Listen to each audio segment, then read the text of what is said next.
reach into the neighborhoods. We're going to reach into the barrio. We're going to reach everywhere. The story's out there. Islam, one of the fastest growing religions in America, 1,209 mosques. No 30-second sound bites. Like all other faith traditions, America means home to 7 million Muslims. Las Vegas, Michigan, Chicago, Houston, Boston, uncut, the whole thing. Detroit, Iowa, Virginia, Montana, San Francisco, Tennessee, New York City, Los Angeles, Washington, D.C. Experience the independent voices of American Muslims. Muslims America.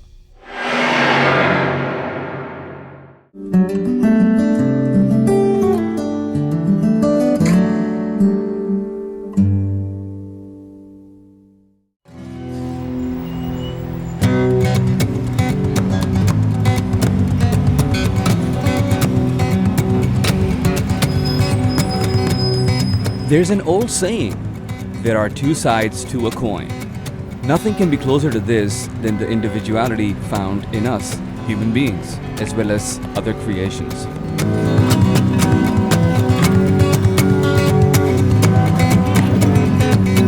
But humans can be so diverse, so creative, so individual, so harmonious.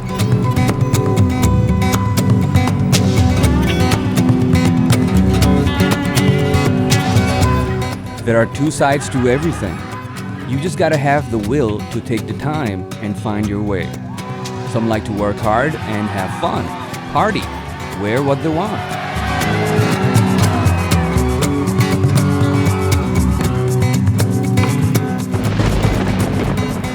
Some like to work hard and stay modest. Assalamu alaikum, sister. Don't you feel hot in this hijab?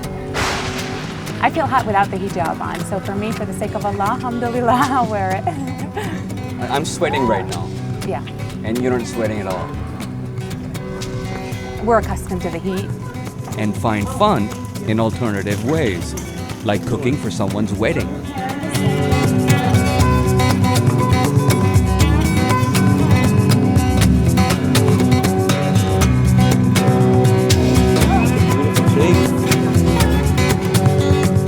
Or have fun in helping others. I'm praying for you. I'll see you next Friday. Khadija Rivera is trying to make sure that homeless people don't sleep hungry, at least on some rainy nights. And don't you get arrested if you are here? How you doing, brother? Bless. Piedad is an initiative taken by some local Tampa women in the Sunshine State of Florida. What is Piedad? Piedad stands for piety, and that is an organization that was originally started in New York City for Latina Muslims. Through the years, it's expanded into converts because we realized that American Muslims, Spanish Muslims, anybody basically who's come to Islam has had similar situations happen, had similar journeys where we've gone through, leaving our family and having to deal with the drama of the family, leaving our religion, feeling lonely because when you first come to Islam, you're leaving one world behind, but you're not fully comfortable in the new world yet, so you're kind of caught in limbo. And it's a lonely, lonely place. And that's when a lot of people kind of just go back to what they feel comfortable with, where they have strength and a support network and everything. We're basically here to support the sisters, to say, you know what, we are here to support you. You may not have blood family, but we are all sisters in Islam, and we will support you, and we're here for you.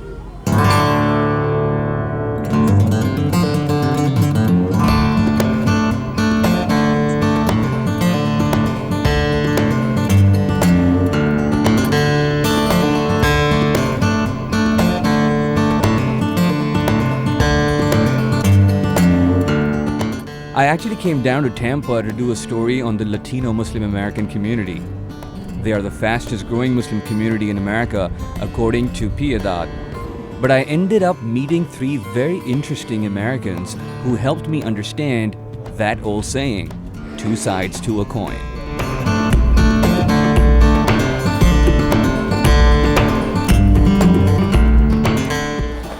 Piedad started as a Latino organization to help the women Yes. and get the women together, but now it's a mix of all different kinds of women. How did that happen? Well, I'll be honest with you, Sister Jill was the first one. Well, we actually started with sisters from Kashmir and Pakistan who said we have to work towards Latinos. We have to try to get these women in New York City more information on Islam, make sure that people give us money for books or get us the books or give us Spanish Qurans. So we started out like that and we did it for 10 years and we did great. But the reality and today's reality is that we're having so many converts come to Islam. And they are Caucasian sisters, African American sisters, you know, just sisters who are really trying to learn about Islam and trying to seek the same answers, going through the same situations we did with our families, with our relationships with our husbands and our children, you know, raising children in America, which is difficult for us, you know. So I think that we saw so much unity and so much parallel things that we just said we can't just say dawah to Latino women. We have to say dawah to women and Hispanics, because of course we should never forget the fact that in America the second language here is Spanish, and to say, okay, we need to propagate in Spanish. We need to propagate in Spanish. The fact that we speak Spanish only extends our outreach, so therefore we have to utilize it. But we cannot deny the fact that many Caucasian women are coming to Islam for their own reasons, and Islam is there for everyone. So why not deny it? Why not join forces together?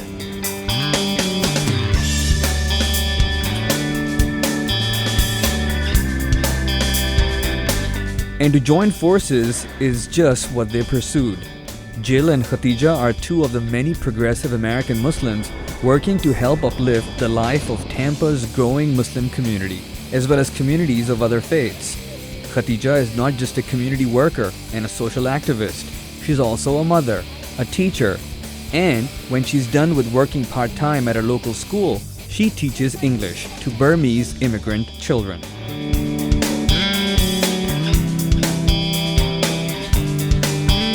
And just like Khatija, Jill is also busy with Piedad, working for the needy of Tampa, as well as trying to raise a family of her own. This is our masjid. It's called Istaba, the Islamic Society of the Tampa Bay area. It's the largest one in the United States. It encompasses many things. It's basically the cultural center for the Islamic community here in, basically, there's no other community like this in the U.S. One of the largest, you said, in America. How come not a lot of people know about this? Well, I think it's like anything. A lot of things are media driven. You know, if we were here causing riots, even if it was two people out protesting Muslims, they would have cameras all over. Now, hang on a second. We need to cut here. Jill says that the Tampa Muslim community has taken so many positive initiatives, but the media never seems to pick it up. It's in part, a lot of people say it's because we aren't speaking out, we aren't doing that, but there has to be somebody at the other end receiving the message, and it hasn't been received, you know, too much by the media. What are we waiting for right now? We are waiting for my son. He went on a field trip. He attends the summer camp here at the masjid, and that entails, they do Islamic studies, they do Quran class, they do, as well as soccer and typical things for a summer camp. They went on a field trip today, so he should be returning. And then they have to go in and make salat. So. Allah Akbar. You still like it in this school even though it's a Muslim school? Yeah. Yeah. Why? Because of the smaller class sizes. Allah Akbar. Taking him out of a public school, doesn't that mean that you are excluding him from mainstream American life? Absolutely not.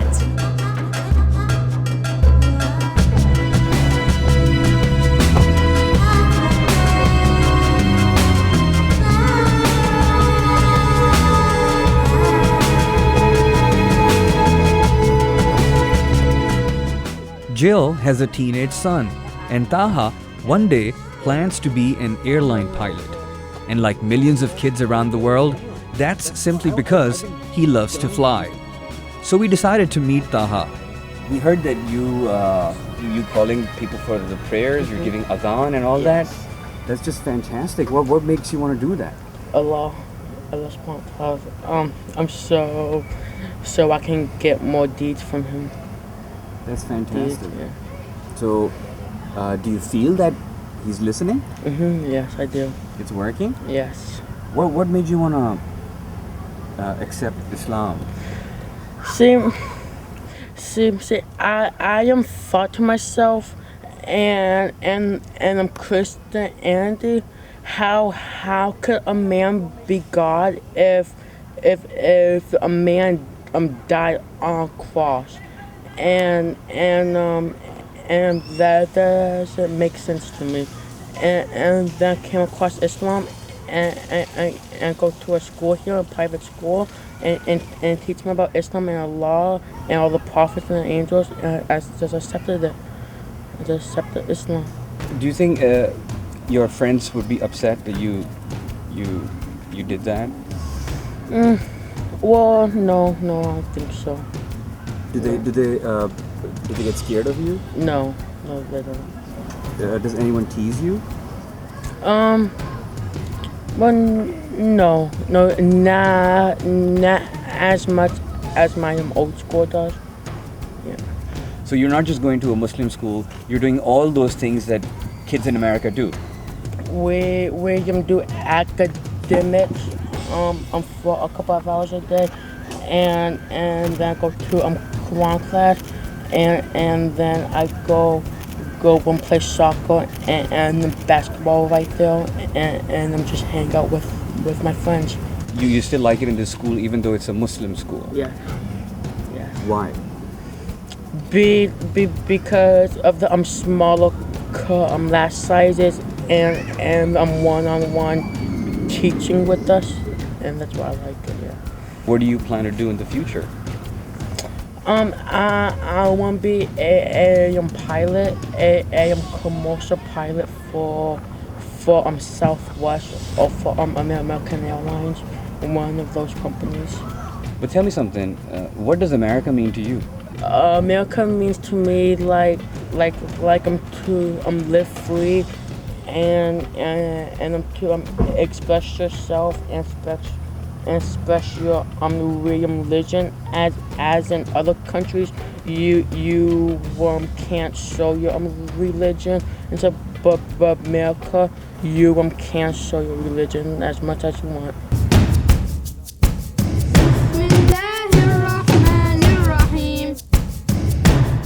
Taha converted to Islam recently. Yes, I had reverted to Islam, and he saw my way of life. He saw me praying. He saw that. He took quickly to it, and it took him a while. Like, I was kind of hesitant about letting him convert because I didn't want him to do it for the wrong reasons. I had changed him from the American public schools into an Islamic school. Taking him out of a public school, doesn't that mean that you are excluding him from mainstream American life? Absolutely not. But you're putting him into a madrasa rather than putting him into a school where he's going to get a chance to study everything. Right. What I'm intending to do, with my intentions, because he does, he stutters, so he has special services that he needs, and this school was able to meet his needs, as well as provide him with a God-based curriculum. There's so many millions of Muslim kids who will be watching you all around the world. Is there anything that you want to say to your friends, young kids watching you all around the world? What would you want to say to them?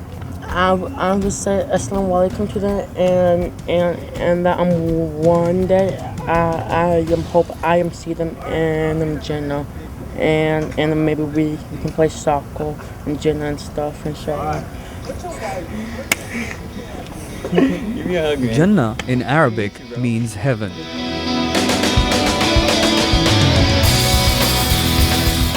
Taha said he's going to look for me in heaven. And when I asked him, what if he doesn't find me there? He replied that he's going to go and ask God about me, that why am I not in heaven?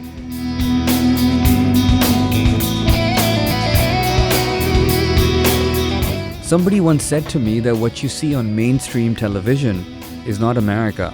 If you want to find out real America, you gotta go out there and find it. According to the officials at Istaba, Islamic Society of Tampa Bay Area, this center is not just providing religious curriculum, but is also involving the kids in other activities to keep a balance between faith-based learning and having fun, along with learning all the other things that kids learn at school. Jill says that it allows kids with different cultural backgrounds to get together and interact with each other on a regular basis. And because it involves an entire community, so the interaction goes far beyond school hours. Children and their families mingle and learn from each other.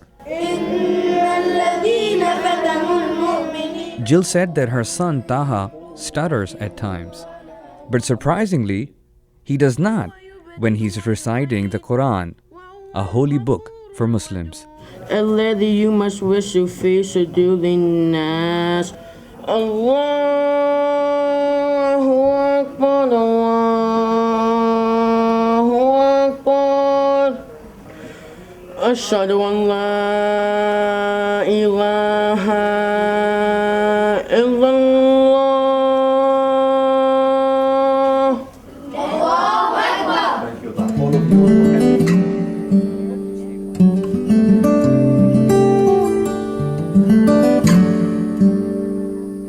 There are people who convert or revert to Islam, but what about those who were born in it? Valia is from Dayton, Ohio, now living in Tampa and working with Piedad. How did you come to Islam? My parents converted and I was born into Islam.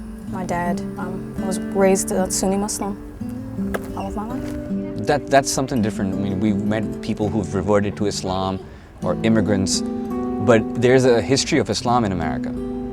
Could you tell us a little bit about that?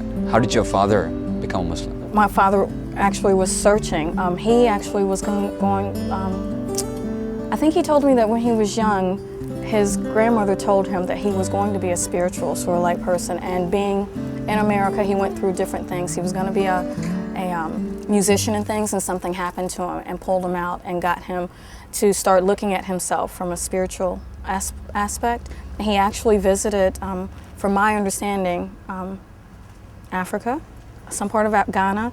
I think he went to somewhere in the Middle East and Pakistan, and he got the most information from the knowledge from the, I don't know if it was an imam or someone there, but that's what made him choose Islam, and he took the Sunni path, not the start with the nation or anything, because he found that it wasn't true from the questions that he was asking, you know, so that's how.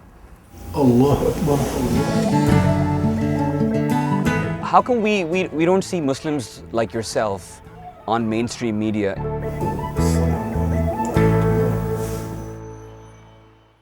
Allah Akbar.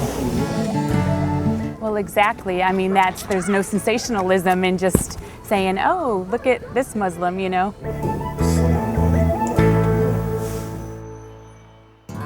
Do you think the Nation of Islam has something to do with the image of Islam in America? Do you think that kind of hurt the image? And that's why people are not trying, people still haven't stepped out of that image that was set during that time.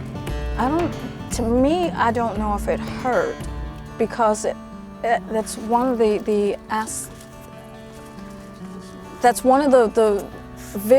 first visuals that at least African Americans got into in regards to strength and things. So it's not true Islam, I know that, but I don't know if it hurt. I think it was a stepping stone for those that felt oppressed and found some way to come up. And, you know, I don't know if it hurt. I didn't have to go through it, so I can't speak completely, but I don't believe that it hurt, because there are a lot of Muslims that I've met here that started through that. I've even met Muslims from, believe it or not, the Middle East that took respect to, even though saying that the nation weren't Muslims, that gave them a respect of who they are as Muslims off of a kind of forgiveness. Because, you know, as Muslims, they say about stealing and things like that. Well, coming through the nation and hearing some of the lectures and things, it actually brought them some kind of understanding up here that made them say that if I go back to my country even, they would kill me, because I was not taught Islam, I was taught where I came from. And that was based off of listening, hearing some lectures, you know, and getting a little bit of peace or another aspect of something. So I don't think it hurt.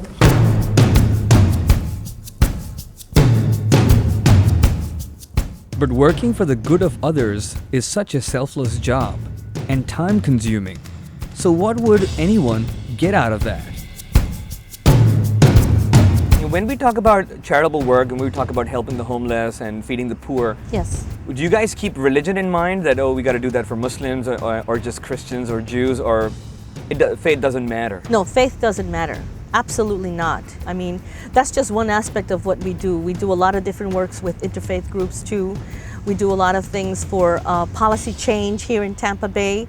There's a program called HOPE, which we belong to, that helps change policies to help the poor, the working poor, or the homeless who are not working poor in so many cases.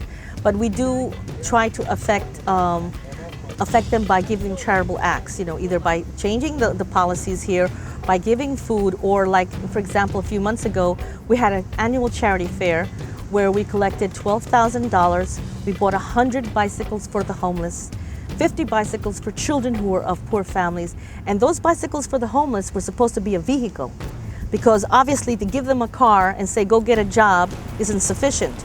They have to pay gas, they have to pay registration, insurance, it becomes too much of a hassle. We gave them bikes with the hopes that they would be able to get medical care, give them jobs, and a sense of where to find, you know, get that place in Tampa Bay. And we thought it was an experiment for a year. We were able to do it. We raised the funds, we gave them out, and we gave them just a couple of, maybe a mile or two away from this location. But I think it impacts the city. It impacts the poor. It impacts other people to see Muslim charity. And it's not directed towards just Muslims, it's directed to anybody, anyone. Muslims did get some bicycles. Maybe 2 or 3 Muslims got bicycles for the adult bikes. But on the children's side, there was more, because we do have some poor Muslims here, have big families. So we were able to help them too. Just like Muslims are organizing it, but people of other faiths are enjoying Absolutely, absolutely. It's not just for Muslims. it. How come we don't see Muslims like yourself on mainstream media in America? What's the reason? Why do we, whenever media here talks about Muslims, we see these guys with beards and, you know, saying that, oh, we're gonna get you and all that. We don't hear voices like yours. Well, exactly. I mean, there's no sensationalism in just saying, oh, look at this Muslim, you know, look at, she's going out and feeding the homeless or doing this, or, you know, this group of Muslims, what they're doing good for society. That's exactly what's lacking in this society. We're not getting that message out. Not through lack of trying. We have tried extensively, and some sources have come in and picked up and tried to carry our story and everything, but it's not mainstream media, like you said. If there was Muslims rioting, you know, they'd have every single news channel, all of them across the board, left or right, you know, biased, across the board would be focusing on that and targeting it and quick to bring Islam down. But when we're here day after day after day, you know, doing good, trying to serve the community, the American community, even if it's not Muslim. We serve the homeless people. They're not Muslim, but we go out there with dedication to feed them, to serve them, you know, for the sake of Allah, and that never gets covered. You know, certain things that we do, we have the medical clinic here where we will service everybody. You know, there's doctors come in and volunteer their time. They will see non-Muslims. Anybody can walk off the street and come and get free medical care. That's never been broadcasted. So, inshallah, though, things will start to change, inshallah. What do you think is the image of Islam right now in America, and what can we do to improve it? Before you came, I was talking with some sisters. The image to me, and sometimes I don't know, maybe it's because I'm not so far out there in my mind than other people. I don't think it's necessarily that. Maybe new. It's getting a broader view now, so it looks like it's I don't know, it looks like someone may be against us or something, but I can't say that that's so. My mom was in Purdah. My mom was covered in the 70s. You know, Darth Vader was the closest thing that I can associate, because that's what they call my mom. I don't think it's hurt. I think it's only opened up more. I think that those that don't know get to see it in a more open view now. That's all I see. I don't think that, you know, when something's new to someone, it puts someone on defense. So those people may be on defense, but overall, I mean, it's brought more people in. It's brought more people in. People are getting more of an understanding. I don't think it's hurt. I think it's just new in a broader spectrum, that's all. I don't think that there are any real problems with it. You know, I just think that it's broadened, that more people get to see it, so, you know. For you, it's just like everyday life. Nothing different. Nothing's- Do you watch television? You see what's going on? Yeah, I don't mean that there won't be. I mean, it's history. That's man. What's going on is nothing new. You know, it's nothing new. But it hasn't hindered Islam at all. It's just broadened it to a country where, you know, the number one religion is Christianity. You know, and Jews have a big impact outside of religion, but the impact of what's going on in the world. And now Islam has just been put to that and shown in a greater aspect. That's all.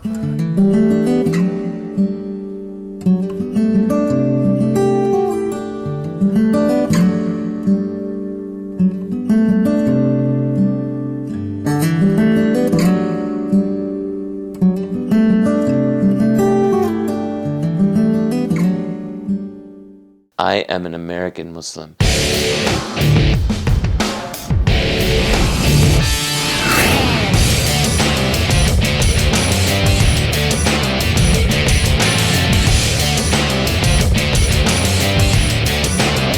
This concept of humility, we need this collective humility again.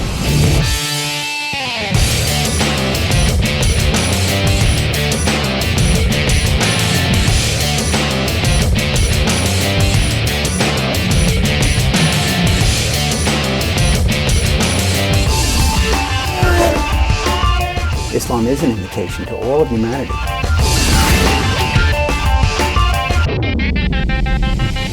And the people who are blowing themselves up. And blowing No, other that's people not true Islam. This is distortion of Islam. I say this loudly, with no fear.